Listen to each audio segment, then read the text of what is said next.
The House voted to impeach President Trump for inciting last week's Capitol insurrection, making him the first and only president in history to be impeached twice. For more on this, it's time for a closer look. Today was historic in many ways, not the least of which was the president became the first in history to be impeached for a second time. As far as anyone can tell, he has no discernible defense, no legal strategy, and very few allies left outside of the House GOP. Several of his lawyers from the last impeachment have bailed. His former home, New York City, revoked all its contracts with him. His banks and major donors are all fleeing. Even Mitch McConnell has signaled that he might be willing to turn on Trump. According to the New York Times, Senator Mitch McConnell is pleased that Democrats are moving to impeach the president. The Times reporting that McConnell believes the move will make it easier to purge President Trump from the Republican Party. Axios is reporting that there's a better than 50-50 chance that Senate Majority Leader Mitch McConnell would vote to convict President Trump in an impeachment trial. That's significant because if you watch movies, you know pleased is the highest level of happiness for villains. The Emperor is most pleased with your efforts, Lord Vader. Of course McConnell is pleased. He's like a guy who robbed a bank, jumped on a helicopter to Fiji, and pulled up the rope ladder, leaving his accomplice stranded on the roof as the cops close in. Mitch, come back! Sorry, Donald, I can't hear you over the rotors.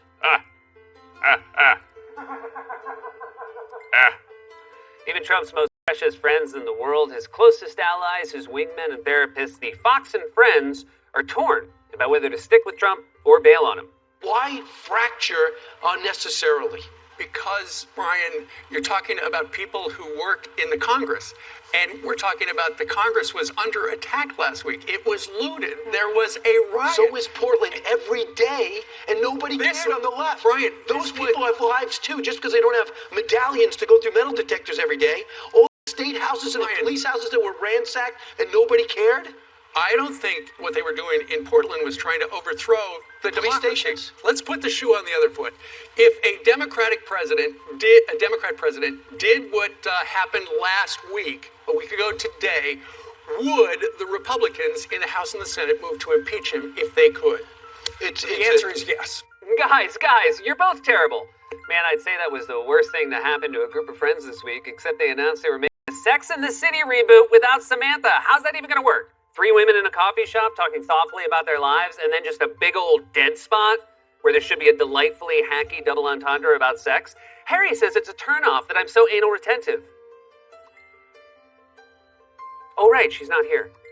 But you know you've sunk to a new low when you're a Republican getting reprimanded by Steve Ducey. You think if we just let Trump fly off to Mar-a-Lago, mom to attack the Capitol, I can't even put a new welcome mat in front of my door without getting reprimanded from my co-op board. So with a handful of his closest allies abandoning him and no way to communicate, Trump has basically gone silent, even as his name is officially disgraced in history forever. This day that the president is likely to be impeached in a historic manner for the second time, the only president to ever be impeached twice, and he has no legal strategy right now, and he doesn't even really have a legal team put together. There is no comprehensive strategy happening behind the scenes. The president is basically invisible today. Sorry, I was just enjoying the words, Trump is invisible. Do you know how hard it is for a guy like Trump to go invisible? He's not exactly stealth. He's invisible the way my kids are during hide and seek. Either they've left the country or that giggling curtain is a clue. And honestly, however you feel about the merits of the Twitter ban, it's a huge quality of life improvement. It's like waking up the morning after construction finally stops outside your window. We no longer have to put up with President Jackhammer. In fact, the last time we saw Trump was yesterday when he flew to Texas to defend his seditious speech that whipped up the violent mob and celebrate the entirely useless monument to racism he forced us to pay for despite scamming his supporters into thinking it would be paid for by Mexico. And if it's the last time we ever see him on camera as president, I think it'll be fitting because it ended in the most pathetic way imaginable with him quietly slinking off the stage by himself as YMCA blasted over the speakers.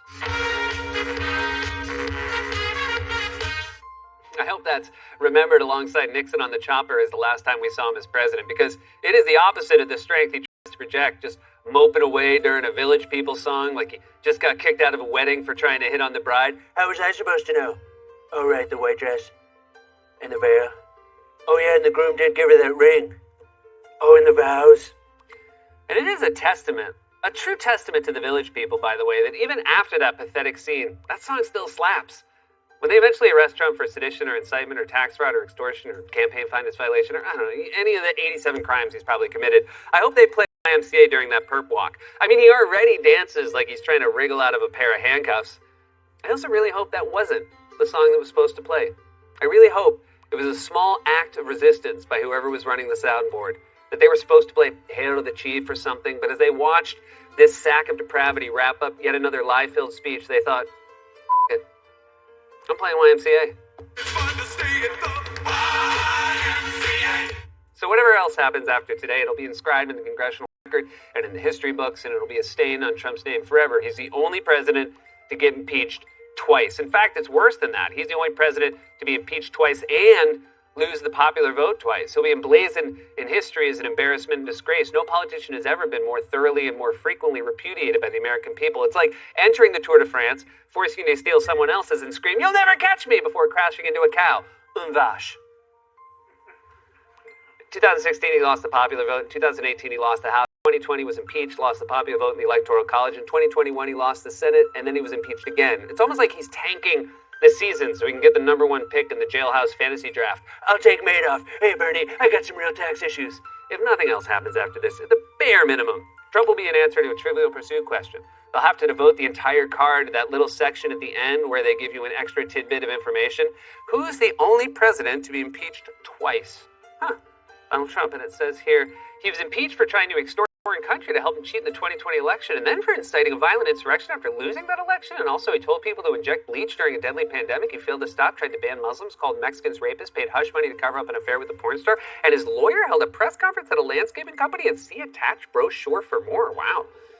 But as notable as it is that a few prominent Republicans broke with Trump today, the fact remains that the vast majority of the House Republican caucus sided with him even after he incited an insurrection against the government. A week ago, the majority of that same caucus voted to overturn the results of the election at Trump's behest, even after the violent mob ransacked the Capitol. And now Republicans have the gall to blame Democrats for sowing disunity. What I'm trying to suggest to you is that both sides are at fault. This is a reckless impeachment. This will only bring up the hate and fire more than ever before. In 7 days, there will be a peaceful transfer of power, just like there has been every other time in our country. But Democrats are going to impeach President Trump again. This doesn't unite the country. You don't merely seek victory, but you seek obliteration of your nemesis. Every movement has a lunatic fringe. That's your defense? Look, every movement has armed militias with tactical gear and zip ties and detailed plans to seize the Capitol and Confederate sympathizers and a QAnon antler man. You guys are talking about this like your dip teenage son TP'd the principal's house. Look, we've all been there. You're young and impressionable. You done a few naughty lights. You try to overthrow democracy. It happens. Look, he's graduating in 7 days.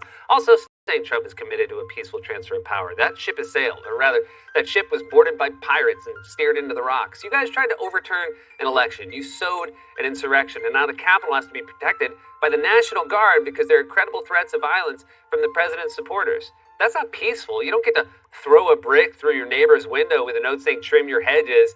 Then when you get caught, say, okay, fine. Let's just barbecue this out and put it all behind us. Yes, I broke your window. And yes, I terrified your family. But you got a free brick.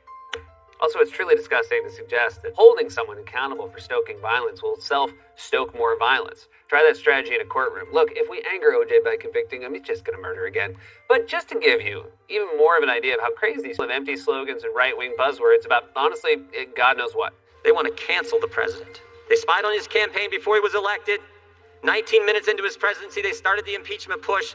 3-year Mueller investigation, 19 lawyers, 40 agents, 500 witnesses, 2,500 subpoenas, $40 million to find nothing. Impeachment round 1 based on an anonymous whistleblower with no first-hand knowledge who was biased against the president and who worked for Joe Biden. It's not just about impeachment anymore. It's about canceling, as I've said, canceling the president and anyone that disagrees with them. The Ayatollah can tweet, the president can't. This House spoke over and over about impeaching the president days into his administration. And then the socialists in Hollywood joined their allies in Congress. Robert De Niro said that he wanted to punch the president in the face. Madonna thought about blowing up the White House. Kathy Lee Griffin held up a likeness of the president's beheaded head. And nothing was said by my colleagues at that point in time. The president's being impeached for inciting violent insurrection, and you're talking about Madonna and the Ayatollah's Twitter account? What the is wrong with you? Is Jim Jordan a real person or just a haunted doll with a string on his back? Listening to these guys is like far-right slam poetry. Mueller's spy. Madonna live. The Ayatollah's a Twitter guy. Although I have to say, the take for me that is mind-blowingly dumb is the argument that impeaching a president for inciting an insurrection to overthrow democracy is cancel culture. They're trying to cancel the president. One day you can't go to Costco without a mask. The next day you can't try to overthrow the government. What's next? Soon they're going to say you can't go to Supercuts with a garbage bag and ask to collect the loose hair on the ground so you can paste it to your head like I do. When will cancel culture end? These people are deranged. They never fail to make themselves the victims, and they think they're above the rules. They think they're above democracy. It's why they think they should be allowed to substitute their own judgment for the will of 81 million Americans for Joe Biden. It's why when you politely ask them to walk through metal detectors a week after the Capitol was seized by right-wing terrorists, they ignore them and whine about them and lose their minds like Nicolas Cage in The Wicker Man. The president and his allies in the GOP and right-wing media have spent years feeding their rabid fan base deranged lies and fantasies of violent retribution, culminating with the effort to overturn the election in a violent insurrection. Trump watched it, gleefully encouraged it, and even when members of Congress pleaded with him to stop it, refused, and in the end, just 10 Republicans voted to impeach him. If you're asking whether it should have been more, The answer is yes. This has been A Closer Look. God's Love We Deliver cooks and brings over 2 million meals a year to men, women, and children living with HIV, AIDS, cancer, and other serious illnesses, and they need your help now more than ever. If you're watching this online, you can hit the donate button. Stay safe, wash your hands, wear a mask. We love you.